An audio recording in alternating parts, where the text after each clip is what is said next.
start करुच्ची नमस्कार मु वरिष्ठ सांबादिक भरत चंद्र लंका आज आपण मान सामने आज एक सांबादिक सम्मेलन आयोजन करी आपण समस्ते जानीपे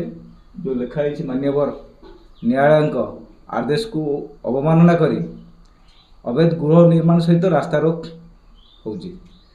जो मोर से घर मो घर को बर्तमान मु जीवाई असुविधा होची अपोजिशन पार्टी अवैध गृह निर्माण करुच्ची जहाँफल कि मोर घर को जीवाई रास्ता बर्तमान ना एथिपाई मो बापा 1994 मसीह एक मामला रुजु करथिले जोटा कि गाँ लोक एवं अन्य मानकर हस्तक्षेप द्वारा एवं मान्यवर न्यायालय द्वारा ताकू उभय पक्ष मीमांसा करा जाय न्याय प्रदान करा जायथिला एवं रास्ता करा जायथिला पुनर्वृत्ति करी से घटना को एबे पुणी ए 2023 मसीह पुणी थोड़े से से भल टाइप घर निर्माण आरंभ करदे जहाँफल मोर यातायात पछपटे थी मोर प्लॉट को जगह ना एवं जेहेतु एटा इजमाइल प्रॉपर्टी सेठी कौन सरकार आसिक हस्तक्षेप करने असंभव हो तथापि आम न्यायालय पार्टीशन आम आप्लाय करूँ जोटा आप देखुवे यहाँ माननीय न्यायालय जोटा सी देती स्टाटस कॉपी स्टाटस ऑर्डर देती कौन से जगह उपर कहीं गृह निर्माण करें गोटे प्लॉट को दर्शाई कि सेठी कंप्लीट करने अपर पक्षरे जो दि जाए स्टाटस दि जाए नट एक्सटेंड करके माने कौन कहीं बढ़ई पारे ना कहीं भाइलेसन करेंगे ए कथाटी जिते बापा मोर बंची थे 2025 जनवरी मस बापा 22 तारिख में डेथ होगा तो आम मैंने बेंगलोर रोलु ये आसिक जो पहुँचलु बर्तमान आम जेहेतु पार्टी हो तेणुक कोर्ट आमर कथा को रखा आक्सेप्ट करवा संभवपर होनी ये जो बापांकर मृत्यु आउ आम पक्ष नहबा यार फायदा उठे सी आमर विरोधी जी रही जयंत सामल प्रशांत सामल अभय सामल संजय सामल एवं तांकर परिवार वर्ग माने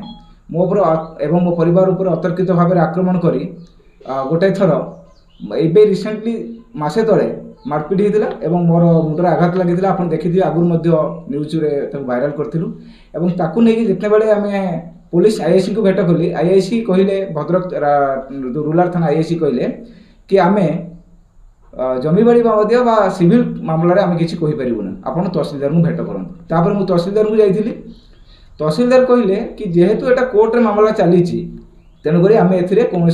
किसी करूँ ना किंतु कोर्ट ये ऑर्डर देती कि कौन पार्टी घर करें एक्सटेंशन करें अच्छा पुलिस आईआईसी कहते कि आप तहसिलदार पाक जातु तहसिलदार कहते कोर्ट रे आप पिटिशन दायर करूँ से कोर्ट आपणकर जो तहसिलदार आपर पुलिस ए मझे बापा डेथ सकाशे आम पक्ष होनु तो ये जो 4 मास रोचे अवैध गृह निर्माण सी करुच्ची रास्ता रोक अलरेडी कर सारे तो ये आपण मैंने कहतु मु क्या पाक बर्तमान मु पक्ष हेबी तापर कोर्ट शुणे ऑर्डर देवे से सी कंप्लीट करदेव ये गोटे सुकल्पित गोटे प्लानिंग करा आज बर्तमान मु चाहूँगी कि एको केमिति रोक लगा जाऊ से जगार जेहेतु 2 थर रक्तपात होती मो जीवन प्रति विपद अच्छी एवं से जब बारंबार घर करे सामाजिक विशृंखला घटुची आगु विशृंखला 100% हबार चांस अच्छी एको आखि आगे रखिकी सामाजिक विशृंखला को अटकेबा एवं कौन जनहानि नहवाई नुकसान नवाई मान्यवर कोर्ट हूँ कि तहसिलदार हूँ कि पुलिस हूँ ताकर न्यायपालिका भाव में संपूर्ण भाव में काम को बंद करातु जो विरोधी अच्छी आज्ञा जो विरोधी अच्छा सी होती कांग्रेस रे पूर्वर 94 मसीह से 2 थर सरपंच थे जेहेतु से जन राजनीतिक नेता थे तो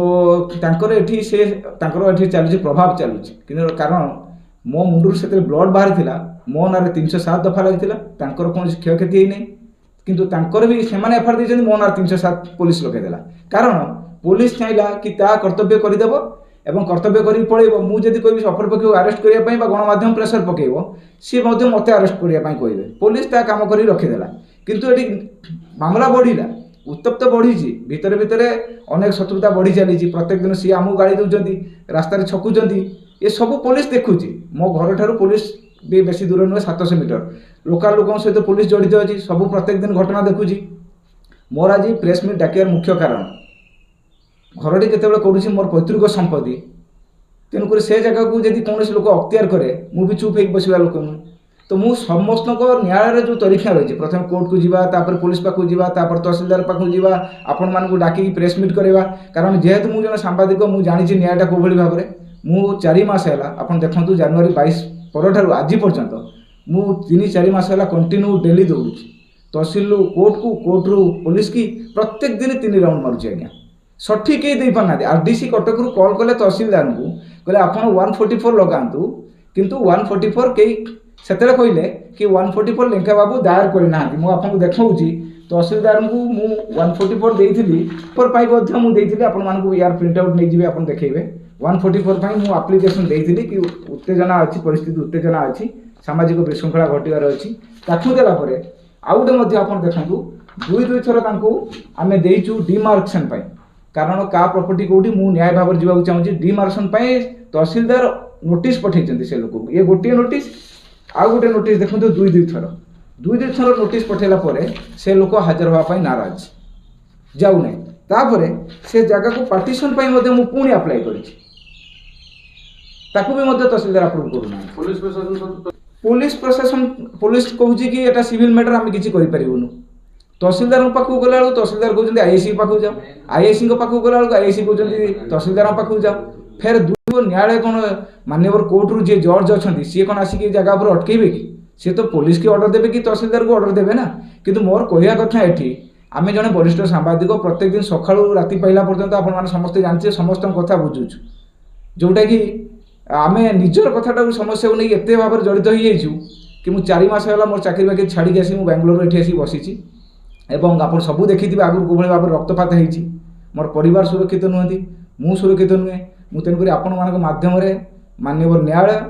तापर पुलिस प्रशासन एवं तहसीलदार महोदय को मु अनुरोध करी कि कौनसी सामाजिक अघटन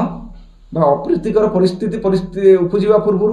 जनहानि धनहानि मानहानि कार सम्मान क्षति घटवा आगु